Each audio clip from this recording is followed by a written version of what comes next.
Le problème avec ChatGPT, ce n'est pas de trouver le bon cadre et de l'utiliser, c'est de le tenir dans le temps. Et vous comme moi, on finit par abandonner ce cadre si on n'y prête pas attention. Bienvenue dans le cours numéro 6 des options de ChatGPT. Dans les vidéos précédentes, on a vu comment reprendre la main sur la qualité des réponses. Et pourquoi choisir la bonne profondeur de réflexion change tout. Aujourd'hui, on corrige un problème concret. Quand on est pressé, on oublie le cadre. On revient aux questions trop générales, ce qui entraîne des réponses basiques. Dans cette vidéo, je vous montre comment créer 3 projets, business, perso, apprendre, pour que ce cadre soit toujours présent et surtout, ne plus avoir à chercher vos prompts adaptés à ce cadre. On va utiliser le système très simple des commandes de type /email, /plan, /offre, etc. Un cadre, c'est une bonne pratique. Mais une bonne pratique, quand on est fatigué ou pressé, on a tendance à l'oublier. Un projet, c'est un environnement. Vous ouvrez le bon projet, les instructions sont déjà là et ChatGPT travaille dans le bon sens. Je parle de ChatGPT, mais c'est valable pour Gemini avec ses gemmes. Le second problème, c'est la perte des prompts qu'on a mis du temps à créer.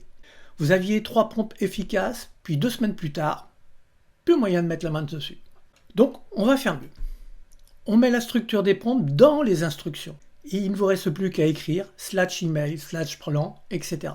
Les commandes. ChatGPT vous pose des questions manquantes, puis il produit votre demande. Par contre, il y a une règle d'or. 3 projets maximum au départ. Sinon, confusion. Instructions courtes, sinon vous ne les relirez jamais et vous ne viendrez pas à les améliorer. Un verrou, sinon vous aurez des réponses lisses.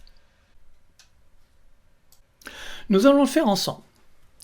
Nous nous retrouvons sur ChatGPT et vous voyez dans la partie gauche qu'il y a la possibilité de créer un nouveau projet. Alors peut-être que pour vous, ça sera fermé comme ceci. Il vous suffit de l'ouvrir et vous voyez nouveau projet.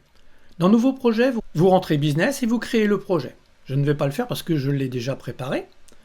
Donc vous cliquez sur créer un projet et vous allez vous retrouver avec ceci, business, et vous allez pouvoir rentrer l'information. Mais avant de rentrer l'information à cet endroit, il va falloir installer les instructions que je vous fournis. Vous les trouverez dans le commentaire, le premier commentaire, il y a un lien, vous allez arriver sur une page où vous avez 3 instructions. Une instruction pour le business, une instruction pour perso et une instruction pour apprendre. Vous allez copier l'instruction business. Une fois que vous l'avez copié, vous venez dans la partie qui se trouve en haut à droite et vous allez rentrer les informations dans les instructions. Vous les collez ici et vous faites enregistrer, tout simplement. Nous sommes prêts. On va pouvoir maintenant faire les choses dans le bon sens. À l'intérieur des instructions, j'ai installé des commandes. Vous pouvez les modifier à souhait. Si vous voulez d'autres commandes, il vous suffit d'aller dans les instructions et de les modifier. Pour l'instant, je vous invite à les laisser telles quelles et les utiliser telles quelles et vous verrez celles dont vous avez besoin après. Et pour, par exemple, créer un email, j'ai juste à rentrer /mail. Entrée. Pour l'exemple, je suis en mode instant. Donc ça va très vite. Et il me dit qu'il manque des éléments, le contexte, la cible, etc. Donc qu'est-ce que je vais faire? Je vais lui donner ces informations. Comme j'ai déjà préparé le cours en avance, je vais aller chercher la réponse qu'il m'a donnée, que voici. Vous voyez qu'il me demande le contexte, la cible. Nous voyons que j'ai donné le contexte, nouvelle vidéo de cours, client prospère, répondre au sondage, direct simple, 120 mots max, plus une question finale. Donc ça, c'est ce que je lui demande. Et voici ce qu'il me répond.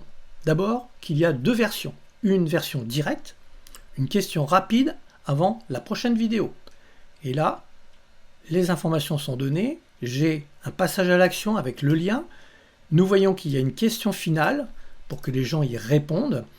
Ainsi, il peut y avoir des réponses à mes mails et je vois combien de personnes ont interagi avec mon mail. Ça, c'est une première chose. Deuxième chose, version B, plus chaleureuse. Votre avis compte avant la suite du cours. Et là, pareil, je les renvoie vers un sondage. On voit que tout est présent et bien défini par rapport à ce que j'ai demandé. Je vais aller plus loin Et maintenant, je vais passer en version thinking, c'est-à-dire plus approfondie. C'est ce que j'ai fait. De nouveau, j'ai marqué /mail. Il me demande toujours les informations, donner le contexte, l'objectif. C'est ce que j'ai fait. J'ai donné les informations. Il y a eu une réflexion de 11 secondes et il me donne les mails. Nous voyons le premier mail. Vous perdez du temps avec ChatGPT. Regardez la structure qui s'y trouve. C'est clair, net, précis. On voit que là, il y a info.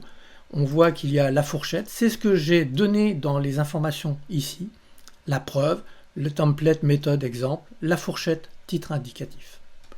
Ça répond parfaitement à mon besoin. Deuxième exemple, réponse actionnable, enfin. Idem, le prix, l'info, pour que les gens, en fin de compte, n'aillent pas directement là où je veux les emmener, mais qu'ils disent info et que moi je vienne à leur répondre en les renvoyant là où j'ai besoin de les renvoyer. Donc ça fonctionne parfaitement. Attention toutefois, je dis toujours à mes clients, les mails qui sont là, ils sont bons à 80-90%. Mais reprenez-les et maîtrisez un petit peu de votre patte. C'est important de voir si tout correspond, donc d'abord les relire, ne pas les copier et les coller tout de suite, et les modifier. Il arrive parfois que vous aimeriez mettre une phrase supplémentaire ou en modifier une parce qu'elle ne correspond pas à votre façon de dialoguer. Maintenant que vous avez installé vos instructions dans ChatGPT ou dans GEM, et je dis bien vos instructions car je vous invite vraiment à reprendre celles que je vous ai données et d'utiliser la phrase, le prompt que je vous ai proposé pour les améliorer à votre sauce, que vous ayez vraiment quelque chose qui vous correspond. Ce que je vous ai fourni, c'est tout simplement la clé anti-abandon. Trop souvent, on se retrouve parce qu'on est pressé avec des réponses qui ne conviennent pas et on passe un temps infini à essayer de rattraper les choses. Ici, vous n'avez juste qu'à rentrer /mail, /offre, importe peu. Et il vous guide avec 4 questions et vous obtenez le bon format. Bien évidemment, vous relisez, vous validez ou vous l'améliorez. Donc la clé, ce n'est pas de devenir meilleur en création de prompts, c'est de rendre le bon comportement automatique à ChatGPT. Je vous rappelle quand même, 3 projets maximum, des instructions courtes et un menu commande plus questions automatiques. C'est ce que vous devez retrouver dans vos instructions. Si je regarde ce que j'ai fait avec mes clients, il y a des erreurs fréquentes qui sont revenues. Tout d'abord, essayer de créer 10 projets d'un coup. Et là, je peux vous dire que les gens, ils ont abandonné. Et ils sont revenus à un seul projet, voire 2. Écrire des instructions trop longues. Vous ne les relirez pas et surtout, vous ne viendrez pas à les améliorer.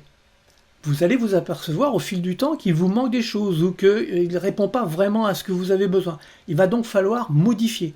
Et vous allez revenir avec vos instructions dans ChatGPT ou dans Gemini et lui dire, voilà, je voudrais que tu modifies par rapport à cela ou à cela.